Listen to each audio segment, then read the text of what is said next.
this lesson, we'll introduce cosets, which are subsets of a group with very interesting properties. They're a powerful tool. We're going to use cosets to prove Lagrange's theorem, which is one of the big theorems in group theory about the size of a subgroup. And we'll also use cosets to form new kinds of groups. But we're getting ahead of ourselves. So let's start with an example. Now we have U13 here, which is a group under multiplication, and we have one of its subgroups H containing the elements 1, 3, 9. And we can see from the table here that H is in fact a subgroup of U13. Now in order to create a coset, we need the following ingredients. We need a group, which we have right here. We need a subgroup, and then we need an element. Now that element is an element of U13. It may be an H, it doesn't need to be an H. We're going to choose 6, just something we chose. And so now what does a coset looks like? Well, coset looks like 6H, the set 6H. And so what that entails is that we take these elements from H and multiply each of them on the left by 6. So the coset 6H contains the following elements.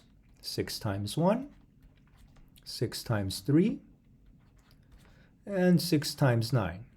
And we can multiply these out, reduce them mod 13. So we have 6. 6 times 3 is 18, mod 13 is 5. 6 times 9 is 54, mod 13 is 2. So our coset 6H contains the elements 6, 5, and 2. And I'll also remark that this coset 6H is not a subgroup of U13. It is a subset of U13, but it's not a subgroup of U13. There are a few reasons for this, but the one that I point to typically is the fact that it doesn't contain the identity element, namely 1. So a coset is not necessarily a subgroup of U13, but it is a subset of the original group U13.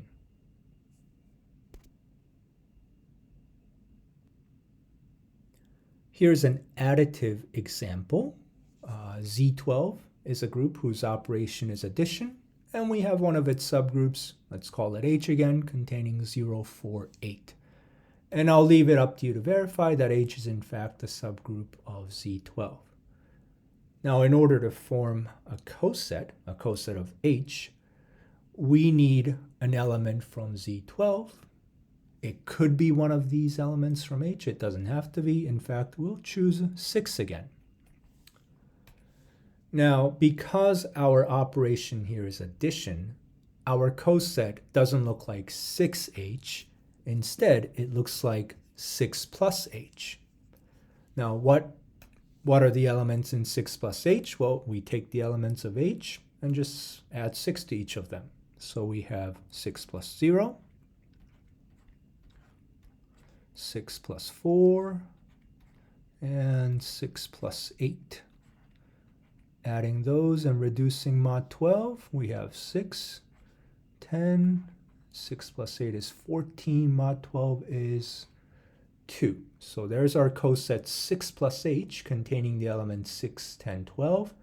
Once again, this is a subset of Z12, but not a subgroup of Z12. And let's use the same reason as before. It is missing the identity element, additive identity element 0.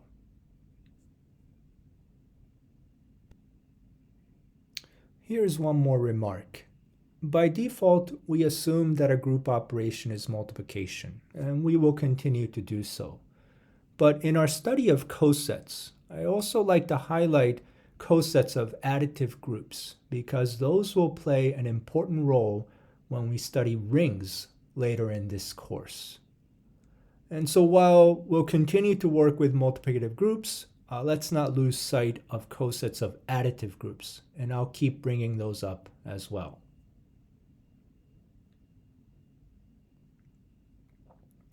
Now please pause the video and work on day 19 classwork. And afterwards, we'll go over some of the problems and concepts.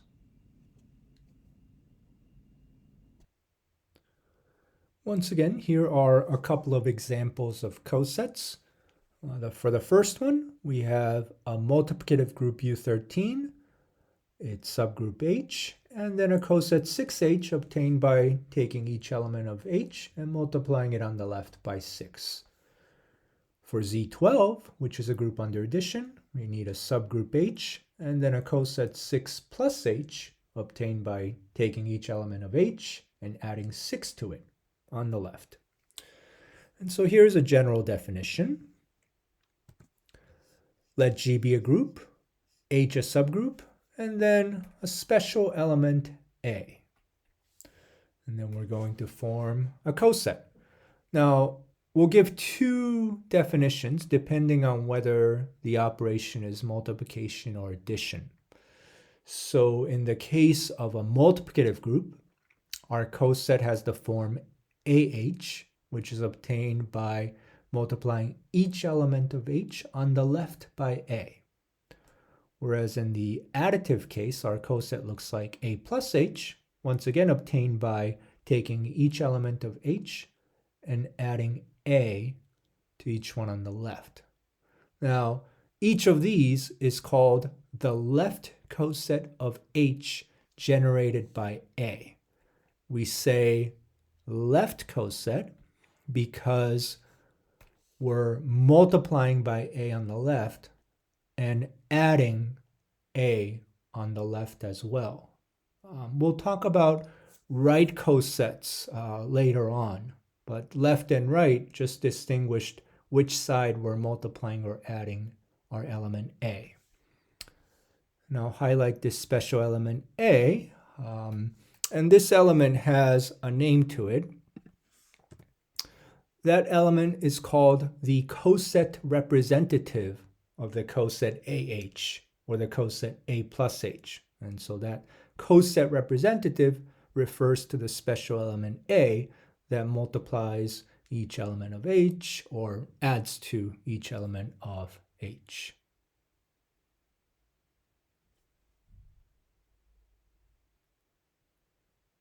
Next, we will describe some of the properties of left cosets that we found in the classwork. And we'll also mention that even though we'll be talking about left cosets here, analogous properties hold for right cosets as well. But here we have some data in front of us just to kind of keep us grounded in examples. And one thing we notice right off the bat is the same coset, let's say the coset containing 2, 5, 6, has different names like 2H, 5H, and 6H. And likewise in the additive case, the same coset containing 2, 6, 10 could have multiple names like 2 plus H, 6 plus H, 10 plus H. So that's just something to keep in mind. Now let's continue to look at these examples. We notice that, for instance, the element 6 is contained in the coset 6H. And in the additive case, we notice that the element 6 is contained in the coset 6 plus H. And here's a generalization. So to even talk about a coset, we need a group and we need a subgroup. And now if we consider an element A from our group, then in the multiplicative version, we claim that A is contained in the coset AH, just like 6 was contained in the coset 6H. In the additive case, the element A is contained in the coset A plus H, just like 6 was contained in the coset 6 plus H.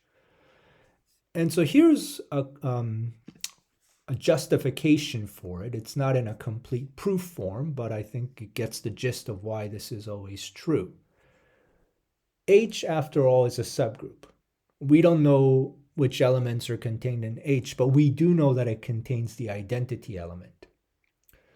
So when we think about the coset AH, well, we don't exactly know which elements are contained in the coset AH, but we do know that it contains A times the identity. And A times the identity simplifies to just A. And therefore, we know that the element A is contained in the coset AH.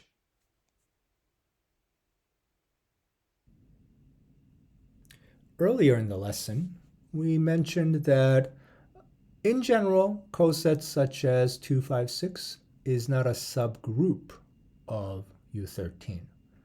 But there is a coset that is a subgroup of U13, and that's this one, containing 1, 3, 9.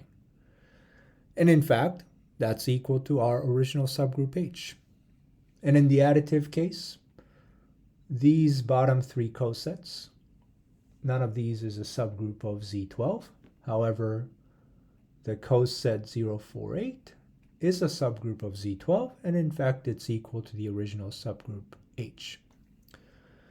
And so what do we notice about these cosets? Well, 1H, 3H, and 9H, for each of those, the coset generators, namely 1, 3, 9, are precisely the elements of H. And here in the additive case, 0 plus H, 4 plus H, 8 plus H, those coset representatives, 0, 4, and 8, are precisely the elements of H. So here's a generalization. Given an element A, in the multiplicative case, we observe that the coset AH is equal to the original subgroup H if and only if A is already an element of H. So if and only if tells us that if A happens to be an element of H, such as 3, then we have 3H equals H. And if A is not an element of H, such as 6, then 6H doesn't equal H. And we see that in our example. And likewise for the additive case, the coset A plus H is equal to H if and only if A is already an element of H. And so for the proof of this particular observation, please do take a look at chapter 19 in the textbook.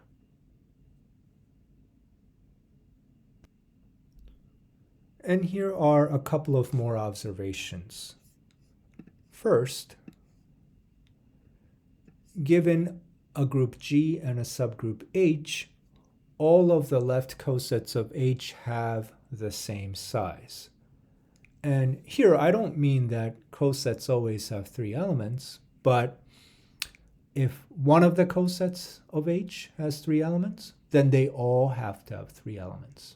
And same here, if one of the cosets of H has 3 elements, then they all have to have 3 elements.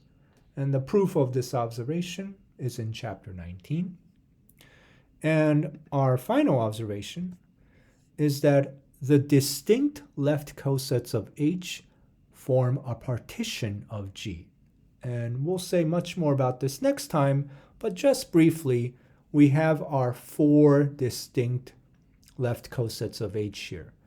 And notice that they form a partition of G, which means none of these cosets have any overlap. They're completely separate from each other. And then together, they do contain all of U13. They do cover all 12 elements of U13.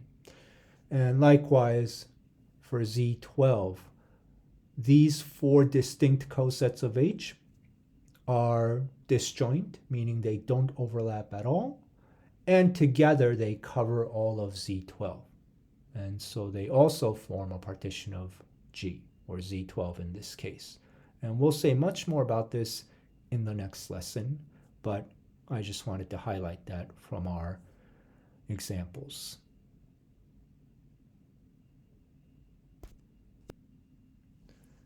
We've seen how the same coset can be generated by different coset representatives. For example, with the additive group Z12 and subgroup H containing 0, 4, 8, we saw that 3 plus H and 11 plus H are the same coset, even though the coset representatives 3 and 11 are different elements in Z12. Likewise for U13 and this subgroup 1, 3, 9, the cosets 2H and 6H are the same, even though the coset representatives 2 and 6 are different. And for a complete list of the distinct cosets for each of these examples, you can take a look at the fifth problem in today's classwork. Speaking of which, this is what that problem asked. Let G be a group, H a subgroup, and two coset representatives, A and B, describe how those two elements must be related so that the cosets that they generated are the same. And so in the case of the additive group, A plus H equaling B plus H, the relationship between A and B would be additive. And likewise for multiplicative groups, the relationship between those two representatives A and B would be in a form of multiplication. And so we'll see that relationship in the next slide. And here's the relationship for additive groups. Cosets A plus H and B plus H are equal if and only if their difference, the difference of the coset representatives A and B, is an element of H. So for instance, we saw in the Z12 example that the coset 3 plus H is equal to 11 plus H. And this is precisely because if you take the difference of the coset representatives, whether you go 3 minus 11 or 11 minus 3, in this case, mod 12, we would get negative 8, otherwise known as 4. And 4 is an element of H because H contained 0, 4, 8. And 11 minus 3 is 8. And once again, that's an element of H. And so that's the relationship between the coset representatives for the additive case. What about the multiplicative case? Well, the relationship between A and B in the multiplicative case is a little bit tricky. And so here's a mnemonic device that might be helpful. I should point out that this isn't a proof of the relationship because in order to show a set equality like the one we see here, a more rigorous argument is needed. But for a mnemonic device, this would certainly suffice. So AH is equal to BH if and only if, well, let's multiply both sides of this on the left by B inverse. Then what do we get? Well, AH becomes B inverse times AH. And then BH becomes just H because the B cancels out with B inverse. So then what we have is that B inverse AH, this coset, is equal to the original subgroup H. And we saw that that's true precisely when this coset representative B inverse A is an element of H. And so that's the relationship between A and B. And likewise, if we had multiplied both sides on the left by A inverse here instead of B inverse, then we would get this relationship, namely A inverse times B is an element of H. And so here is the desired relationship. AH is equal to BH if and only if B inverse times A is an element of H and A inverse times B is an element of H. A couple of remarks about this relationship. First, B inverse times A, we can think of that as the multiplicative analog, if you will, of A minus B, which was the additive version. And likewise, A inverse times B is the multiplicative version of saying B minus A. And so they're analogous to each other in a way. The other remark that I'll make is please be careful that it's B inverse times A, not A times B inverse. If the group were non-commutative, it's certainly possible that these two products would be different. And likewise, it's A inverse times B, not the other way around, namely B times A inverse. So That's where I think the mnemonic device comes in handy to remember which one it is. And in the chapter 19 exercises, there are some examples that you can work through to demonstrate how this relationship does not hold. So let's apply this relationship to an example. Our familiar U13 with H being 139. We've seen that 2H and 6H are equal as cosets. They contain the same elements. And so let's see how the relationship holds. We have A is 2 and B is 6. So B inverse times A is 6 inverse times 2. And is that an element of H? Well, mod 13, 6 times 11, which 66 is 1 more than 65, which is a multiple of 13. So turns out that 6 and 11 are multiplicative inverses of each other, and therefore 6 inverse is the same as 11. 11 times 2 is 22.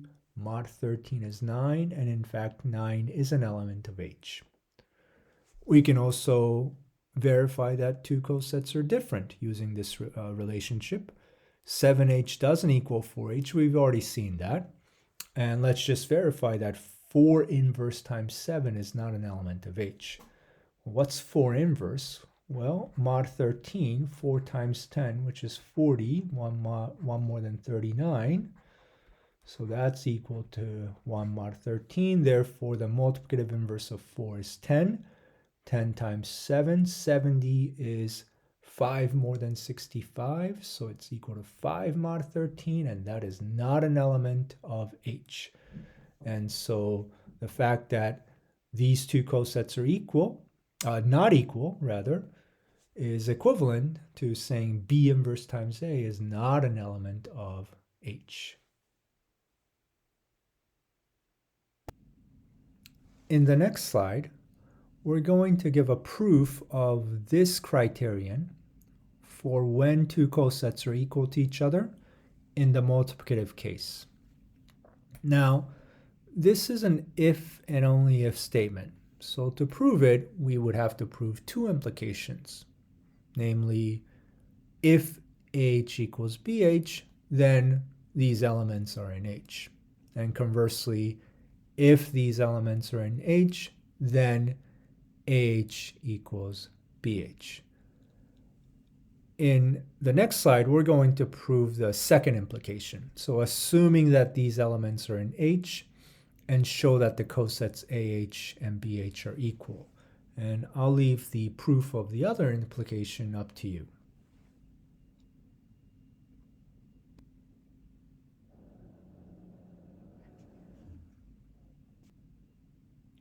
Here's the theorem that we're going to prove. Now, this is a statement about cosets. So we need a group, a subgroup, and then we have a pair of coset representatives. And the statement we're actually going to prove is the following.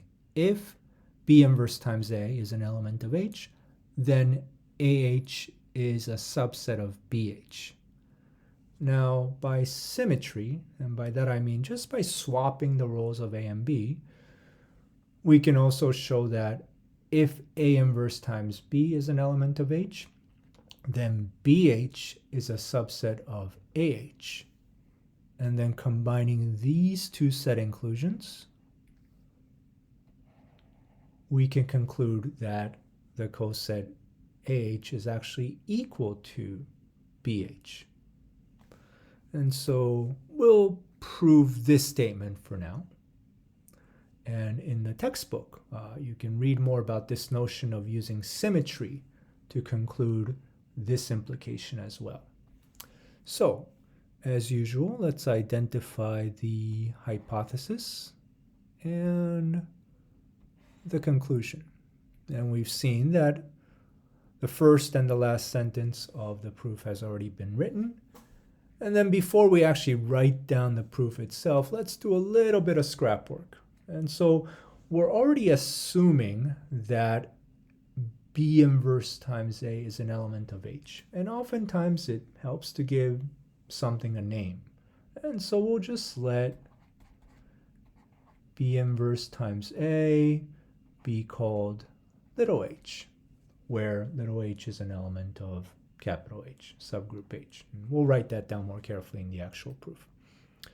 Now, our goal is to show this set inclusion, which entails choosing an arbitrary element from the coset AH and showing that it also belongs in BH. And so let's go ahead and do that.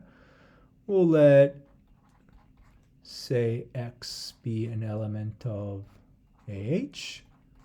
And then all the way down here, we want to show X is an element of BH.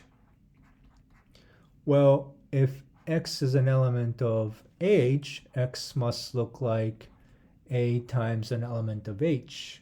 Now we can't use little h, we've already done that, so let's just call our element K. Now we like to show that this is, rather than AK, we wanted it to look somewhere in here, B times some element of H. That's what we want. This is some element of H. Well, that means we need to get rid of this A somehow. And how do we do that? Well, we use this relationship. Because if B inverse times A is H, then we know, I guess we can do our little scrap work here, by multiplying both sides on the left by B, we get that A is equal to BH. And so now we can make this substitution. And so that tells us that X, rather than saying AK, is BHK. And that's equal to B times HK, which we know is an element of H because H and K are both elements of H. And so that's what we got. So that's kind of the outline of the proof. And now let's go ahead and write a complete proof right here. Now let's go ahead and write down the proof. We'll follow the ideas we generated in the scrap work. So we'll begin by letting B inverse times A be equal to little h for some h in the subgroup H. And here we didn't solve for A until much later in the scrap work, but now that we have the benefit of hindsight, why don't we do that now? Thus, A is equal to BH, and we know that's going to help later on. Now let's work on showing that H is a subset of BH. So we'll suppose X is an element of coset AH, so that X is equal to A times K, where K is an element of H.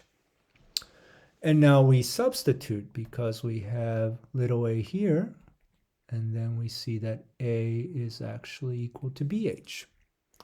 So let's write that down. Hence, X is equal to, we'll copy the AK, but that's equal to BHK, and that's equal to B times HK using the associative law, where HK